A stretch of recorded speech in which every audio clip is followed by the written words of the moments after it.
ब्रह्मा विष्णु युद्ध की कथा सुनने के लिए महेश उत्सुक था। उसने कभी ये नहीं सोचा था कि सृष्टि के सबसे महान देव कभी एक दूसरे के शत्रु भी हो सकते हैं। गुरुजी, ब्रह्मा और विष्णु के बीच में युद्ध हुआ क्यों?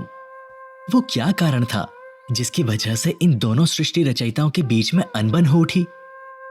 विद्येश्वर संहिता के इस अध्याय में सूत जी बताते हैं, पूर्व काल में श्री विष्णु अपनी पत्नी श्री लक्ष्मी जी के साथ शेष शैया पर शयन कर रहे थे।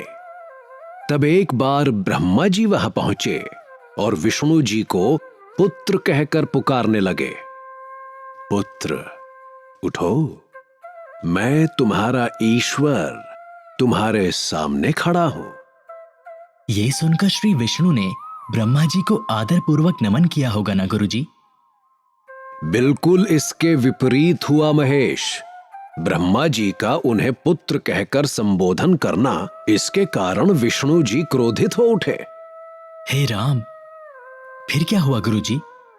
कुछ क्षण उपरांत वे शांत रहते हुए स्वयं ब्रह्मा से बोले, ब्रह्म, मेरे प्रिय पुत्र, तुम्हारा कल्याण हो। कहो, अपने पिता के पास कैसे आना हुआ? कोई क्लेश है जो तुम्हें सता रहा है? स्वयं ब्रह्मा जी को चुनौती। अब तो युद्ध निश्चित है ना गुरुजी? यह सुनकर ब्रह्मा जी कहने लगे, विष्णु, मैं तुम्हारा ही नहीं अपितु इस सारे जगत, ब्रह्मांड, पृथ्वी व आकाश का रक्षक और पितामह हूं। सारा जगत मुझ ही में निवास करता है।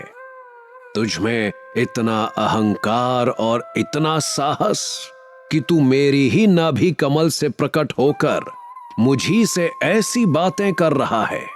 इस विवाद ने तो पूरी सृष्टि को भयभीत कर दिया होगा गुरुजी। तो फिर कैसे निकला इस समस्या का हल? इस विवाद में ब्रह्मा स्वयं को प्रभु कहते और विष्णु अपने आप को। इस प्रकार दोनों में विवाद होने लगा। बात इतनी बिगड़ गई कि वे एक दूसरे का वध करने को तैयार हो गए। क्या तुम कल्पना कर सकते हो महेश, ब्रह्मा और विष्णु के बीच युद्ध?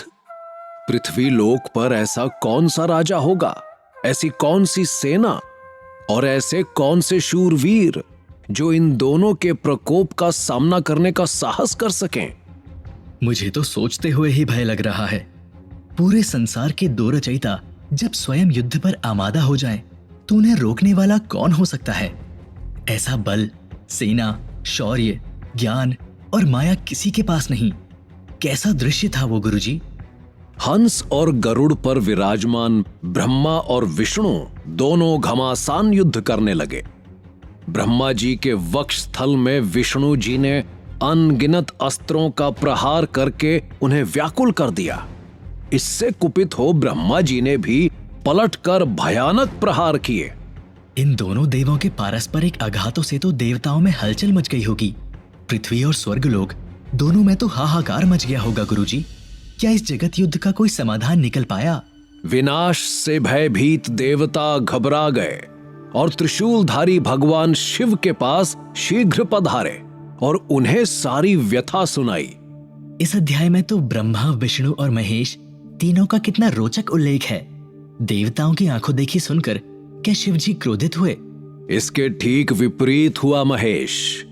यही तो विद्येश्वर संहिता की विशेषता और सुंदरता है कि अपने तांडव से जगत को हिलाने वाले त्रिशूलधारी शिव शांति और प्रेम भाव के भी प्रतीक हैं। भगवान शिव अपनी सभा में उमा देवी सहित सिंहासन पर विराजमान थे और वे देवताओं की व्याकुलता सुनकर मंद मंद मुस्कुरा रहे थे।